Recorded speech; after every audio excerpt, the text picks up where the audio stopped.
Ikalabing-anim na kabanata. Ang presentasyon. Jose, genuflecting bago ang sanggol duyan sa mga bisig ni Maria, umalis sa yungib sa isang estado ng mapagpakumbabang pagsamba.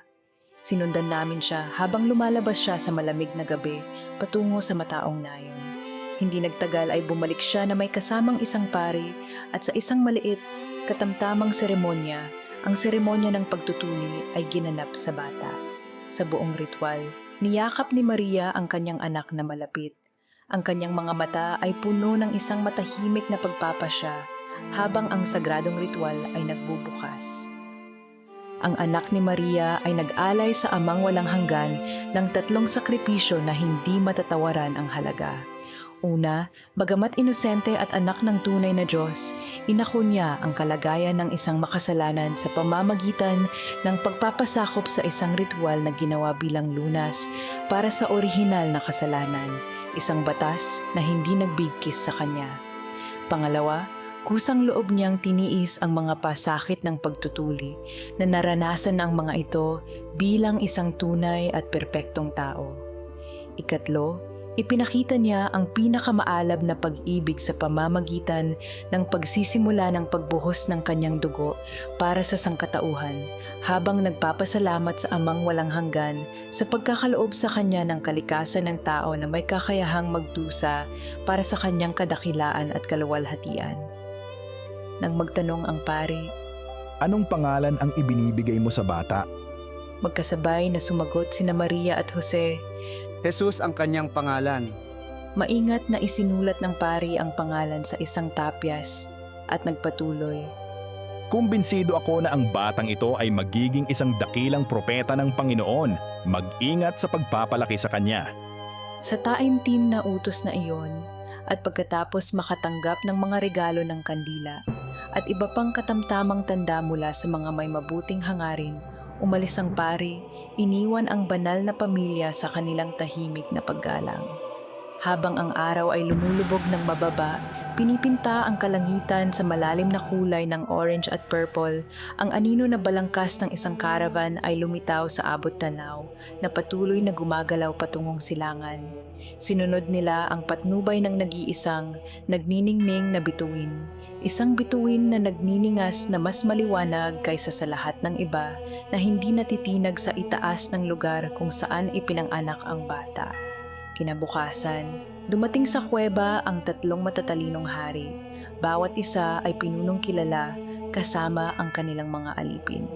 Ang mga tagapaglingkod ay nagdaldalan at namangha sa kakaiba, banal na tanawin sa harap nila, ngunit ang mga hari ay dinala ang kanilang sarili ng may tahimik na pagpipitagan.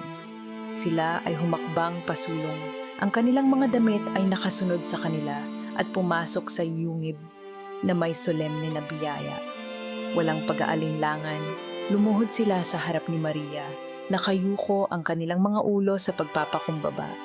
Isa-isa nilang inabot ang paghahalik sa kamay niya bilang paggalang. Ngunit si Maria, na may banayad ngunit matatag na paggalaw, ay binawi ang kanyang kamay at sa halip ay iniabot ang maliit na kamay ng kanyang bagong silang na anak na lalaki.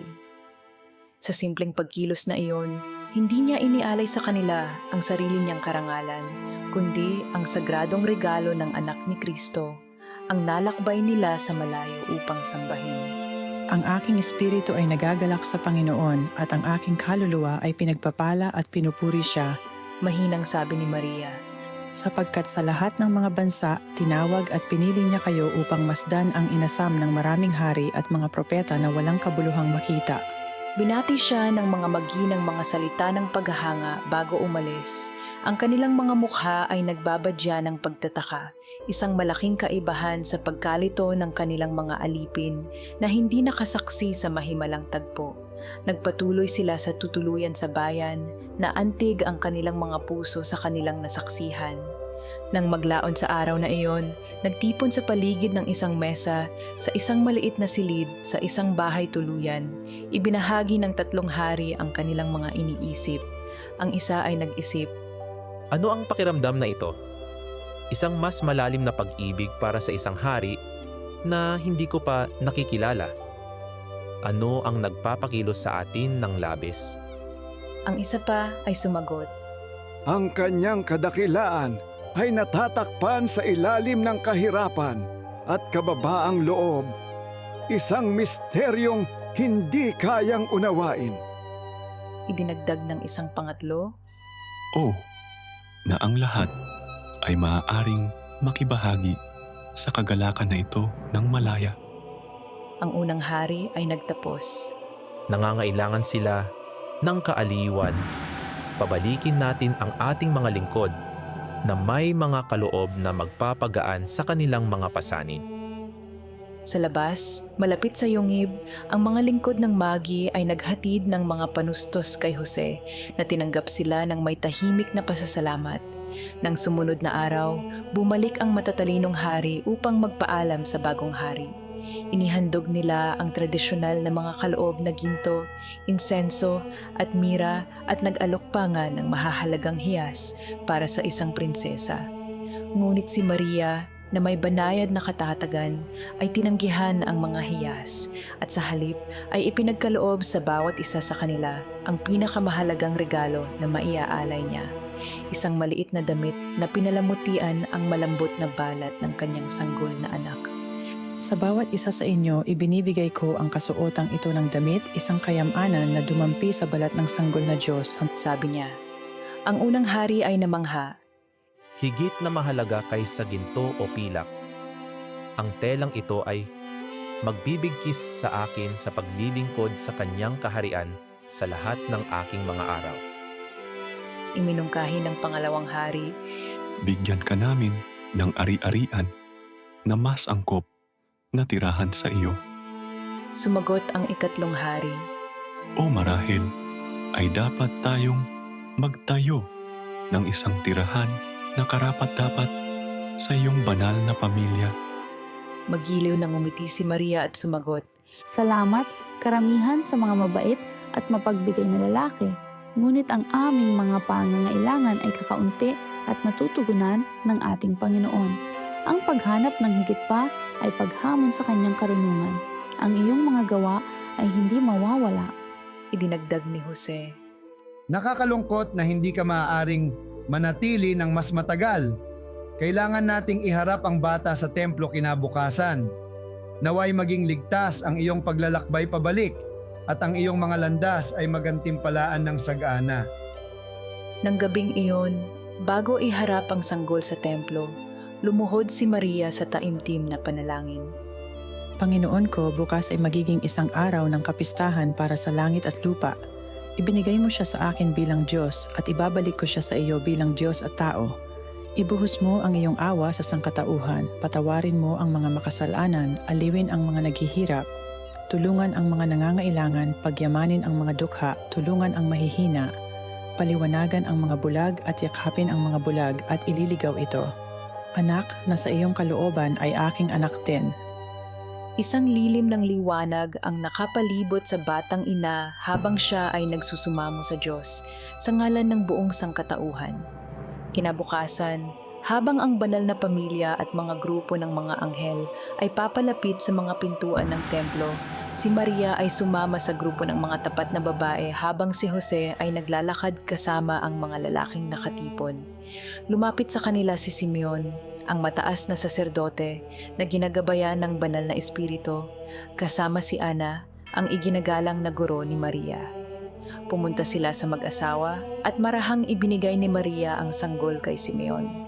Itinaas ni Simeon ang bata, itinaas ni Simeon ang kanyang mga mata sa langit at ipinahayag, Ngayon, O Panginoon, inihanda at inilagay mo sa harap ng lahat ng mortal ang iyong banal na liwanag upang ito ay sumikat sa mundo na nagbibigay ng patnubay at kaligtasan sa lahat ng naghahanap nito.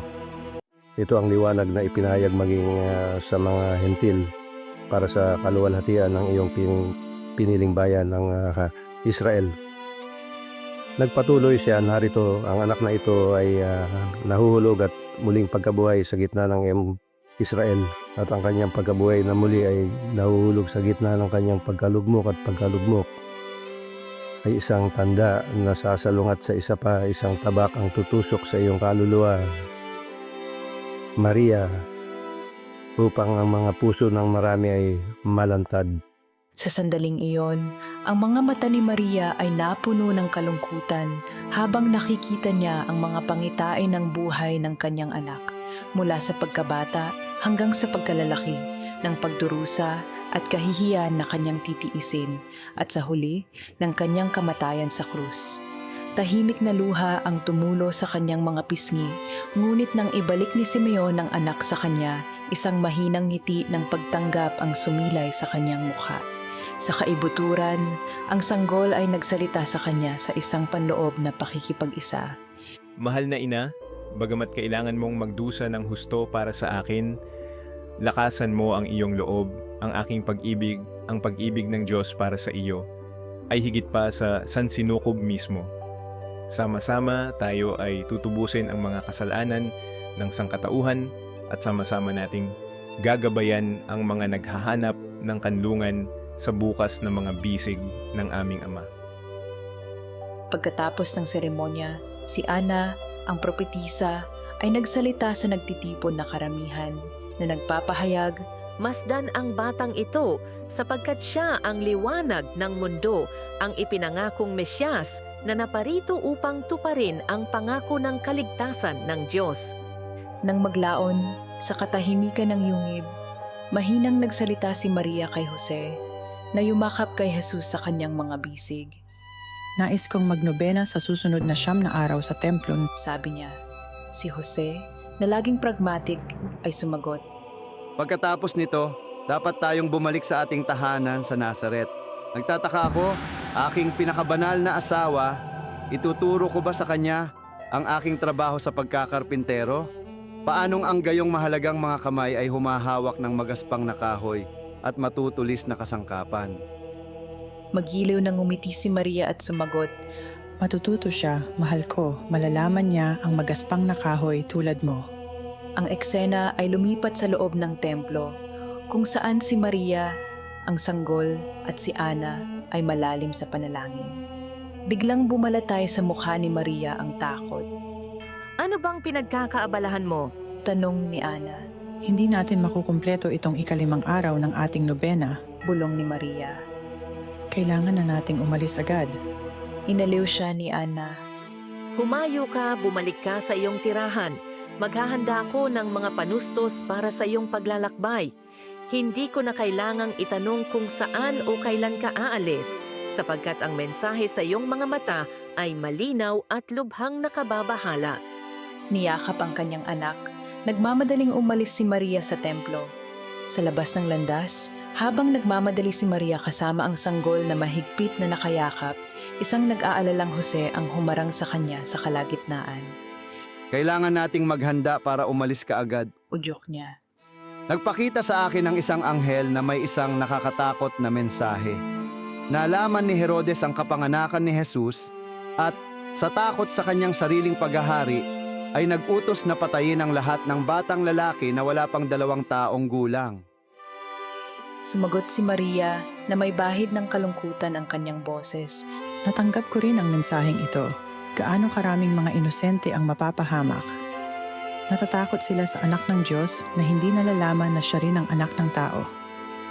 Pinilit ni Jose. Dapat tayong tumakas patungong Ehipto at manatili doon hanggang sa ligtas na makabalik. Aalis tayo ngayong gabi. Ito ay isang mahabang paglalakbay, mahal ko. Sabihin mo sa akin, ano ang maaari kong gawin upang mapagaan ang iyong pasanin? Si Maria, na may tahimik na determinasyon, ay nagsabi, Ang aming paglalakbay ay hindi mawawalan ng kaaliwan, Jose, dahil nagbibigay ka ng labis na kaaliwan. Anuman ang kakulangan sa ginhawa na aming nararanasan, tatanggapin namin ito habang nakikibahagi kami sa dalamhati ng mga ina na labis na nagdurusa. Kaya, sa pusong mabigat ngunit determinado, sila ay naghanda upang simulan ang isang mahaba at hindi tiyak na paglalakbay, nagtitiwala sa patnubay at proteksyon ng makapangyarihang Diyos.